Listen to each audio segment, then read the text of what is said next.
안녕하세요. 루장입니다. 지금 시장이 굉장히 중요한 갈림길에 서 있습니다. 중동 전쟁 2개월 차고요. 유가가 급등하고 있고, 그리고 연준의 금리 결정이 남아 있습니다. 여기서 가장 중요한 질문이죠. 금리는 언제 내려가느냐? 그런데 문제는요, 인플레이션이 다시 살아나고 있는 겁니다. 오늘 영상에서는 연준이 왜 금리를 못 내리는지, 유가가 시장을 어떻게 흔드는지, 그리고 AI 시장까지 흔들린 이유 한번 분석해 보죠. 결론부터 말하면 이번 주 연준의 금리 동결 확정 분위기입니다. 지금 연준의 상태는 딱 이거죠. 움직일 수 없는 상황이다. 왜냐면요, 유가는 상승하고 있고, 이로써 인플레이션이 자극받고 있습니다. 또한 경기 둔화로 인해서 금리를 내려야 한다는 입장도 있죠. 서로 반대 방향 압박을 받고 있는 것입니다. 그래서 나온 결론입니다. 일단 멈추고 본다. 이 움직임을 보여줄 것 같습니다. 지금 시장에서 가장 중요한 건 금리가 아니라 유가죠. 중동 전쟁 이후 유가는 이미 전쟁 이전보다 높은 상태입니다. 문제는 여기서 끝이 아니라는 것입니다. 전문가들이 보는 포인트가 있는데요. 지금은 단순 가솔린 가격 상승, 하지만 몇 달 뒤에는 전체 물가로 전이가 가능하다는 것입니다. 이걸 인플레이션 전염이라고 보고 있죠. 연준이 가장 두려워하는 시나리오입니다. 유가는 모든 물가 상승으로 확산된다. 이번 사이클은 특이합니다. 보통은요, 인플레가 올라가면 경제가 과열되기 마련이죠. 그런데 지금은 인플레가 올라가니까 경기 둔화가 동시에 진행이 되고 있습니다. 실제 데이터를 보면 세금 환급이 증가하고 있고요. 기름값이 소비를 잠식하고 있습니다. 그래서 소비가 줄어들고 있고 기업 매출이 압박을 받으면서 고용 둔화 가능성까지 제기되면서요. 일부 기업들은 구조 조정까지 단행하고 있죠. 물가는 오르는데 돈은 안 돈다. 이 말입니다. 그럼 여기서 또다시 질문이 이어질 수 있겠습니다. 금리 인하 도대체 언제 되는 거냐? 현재 시장 예상은 빠르면 7월로 예상을 하고 있습니다. 그리고 올해 3번 인하 가능성은 아직 살아있다고 봅니다. 왜냐면요. 결국 경제가 버티지 못하면 연준은 금리를 내릴 수밖에 없다는 것이죠. 그래서 유가는 단기 인플레, 경기 둔화는 장기 디플레 압력을 받고 있습니다. 그렇지만 여기서 끝이 아닙니다. AI 시장에서도 균열이 나타나기 시작했습니다. 최근 오픈 AI 문제가 터졌죠. 사용자 목표 미달, 매출 목표 미달. 이게 의미하는 건 단 하나입니다. 성장 속도 둔화입니다. 그래서 시장의 반응은 오라클과 코어 웨이브가 하락하면서 엔비디아, AMD까지 영향을 주었습니다. AI도 이제 무조건 상승 구간은 아니다라는 것을 살짝 비춰줬죠. 그래서 지금 시장을 한 줄로 정리하면요. 확신이 없는 시장이다. 이렇게 말씀드릴 수가 있겠고요. 금리도 애매, 인플레도 애매, 성장도 애매. 그래서 변동성이 커지는 겁니다. 공포 구간도 아니고 상승 확신 구간도 아닙니다. 전환 직전의 구간이라고 할 수 있겠죠.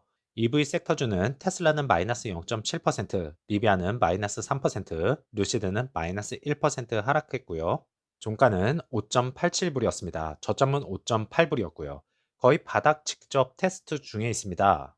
중요한 포인트는 같은 가격을 계속 찍고 있다. 이것은 매집 또는 붕괴 직전이라고 말할 수가 있겠지만 오더플로에서 인플로는 17.2 밀리언 달러, 아웃플로는 11.3 밀리언 달러입니다. 순유입이 6 밀리언 달러 이상 나왔죠. 가격은 떨어지는데 돈은 들어온다. 이것이 세력 매집 가능성이 제기되지만 너무나 하락했습니다. 여기서 함정이 하나 더 있습니다. 하락 추세 지속, 이동 평균선 역배열, 반등이 약합니다. 완벽한 하락 트렌드죠. 그렇지만 수급은 좋다, 차트는 나쁘다. 이 상황은 딱 하나입니다. 바닥 형성 초기 구간 이렇게 볼 수도 있겠습니다. 여기서 많은 사람들이 헷갈려 하는 부분이 있습니다. 돈이 들어오니까 안전하다? 아닙니다. 위험 시나리오를 살펴보면 5.8불이 깨지는 순간요, 손절 물량이 대량으로 나올 것입니다. 매집도 같이 무너지게 되어 있죠. 한마디로 급락 가능성이 이어질 것이고요. 세력들 전략을 따져보면 일부러 가격을 눌러서 공포를 유발을 시킵니다. 그러면서 개인을 털기 시작하고요. 물량을 확보하기 시작하죠. 이게 지금 구간의 특징이라고 할 수 있겠습니다. 그렇지만 이 하락세를 언제 끝내줄까요? 그래서 지금 정말 중요한 갈림길에 서 있습니다. 52주 최저 근처 주가 실적 발표 남아 있고요. 그리고 시장의 불신. 그런데 여기서 중요한 질문이 하나 있죠. 이건 진짜 위기인가 아니면 오해인가? 왜 실적이 무너진 것처럼 보이는지 시장이 놓치고 있는 부분은 또 무엇이고 주가 방향 결정 포인트를 한번 분석해 보죠. 일단 숫자부터 보겠습니다. 매출은 기대치 크게 하회했습니다. 영업 손실은 확대됐고요. 생산은 5,500대, 인도는 3,093대입니다. 여기서 시장이 반응한 포인트는 차를 못 판다 이거였습니다. 그래서 주가가 약 마이너스 30% 이상 급락했죠. 하지만 여기서 한 가지 질문, 진짜 못 판 걸까요? 답은 생각보다 명확합니다. 문제는 수요가 아니라 공급과 품질 이슈였습니다. 2열 시트 품질 문제로 인해서 약 29일간 인도가 중단이 되었었죠. 결과적으로는 생산은 진행됐는데 인도는 멈췄다는 것입니다. 그래서 발생한 구조라는 것이죠. 재고는 쌓여 있고 매출은 미반영. 이것이 핵심이죠. 이 구조가 중요한 이유는 매출이 사라진 게 아니라 뒤로 약간 밀린 것 뿐입니다. 하지만 시장에서는 크게 반응을 했죠. 그래서 1분기 생산 물량, 2분기의 인도 가능성이 늘어났다는 것이고, 2분기 매출 회복 가능성이 존재한다는 것입니다. 그래서 실적은 나쁘지만 흐름은 다를 수 있다. 이렇게도 볼 수가 있겠네요. 자, 냉정하게 따져볼 부분도 있습니다. 대규모 적자가 지속되고 있고요. 현금 소모 구조가 이어지고 있고, 품질 문제가 반복되고 있죠. 그로 인해서 시장 신뢰가 하락했습니다. 이번 실적 미스는 일시적일 수는 있지만, 회사 문제는 지속적으로 다가갈 수 있기 때문에 이벤트와 구조는 다릅니다. 그래서 신뢰 하락 이 부분을 꼭 다시 끌어올려야 됩니다. 지금 루시드를 이해하려면 이걸 같이 봐야 되겠죠. PIF, 우버 약 10억 달러 자금 확보했습니다. 그래서 긍정적으로 보면 당장 생존 문제는 없습니다. 그렇지만 리스크도 있죠. 추가 자금 조달 가능성과 주주 희석 가능성 이것이 제기되고 있습니다.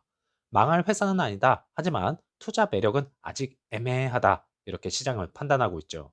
지금 주가는 단순히 싸진 게 아닙니다. 시장이 이렇게 말하는 겁니다. 수요 진짜 있는 거 맞아? 품질 문제 또 생기는 거 아니야? 또 증자하는 거 아니야? PIF 결국 인수하는 거 아니야? 그래서 현재 가격은 저평가가 아니라요. 불신의 반영이라고 할 수 있겠습니다. 이번 실적에서 중요한 건 숫자가 아니고 설명력입니다. 1분기 인도 지연 원인 명확하게 설명을 해야 되겠고요. 2분기 회복 로드맵을 제시해야 됩니다. 생산 정상화 여부와 비용 절감 진행 상황 등을 꼭 설명할 수 있어야 됩니다. 이걸 설득하면 반등이 가능해지고요. 실패하면 추가 하락 가능성이 있겠지만 리버스 스플릿까지 루시드 측에서 단행한 만큼 투자자들을 위해서 무언가 보여주고 주가도 상승시켜주는 어닝콜이 되어야 할 것입니다. 즐거운 오후 되시고요. 다음 영상에서 찾아뵙겠습니다. 감사합니다.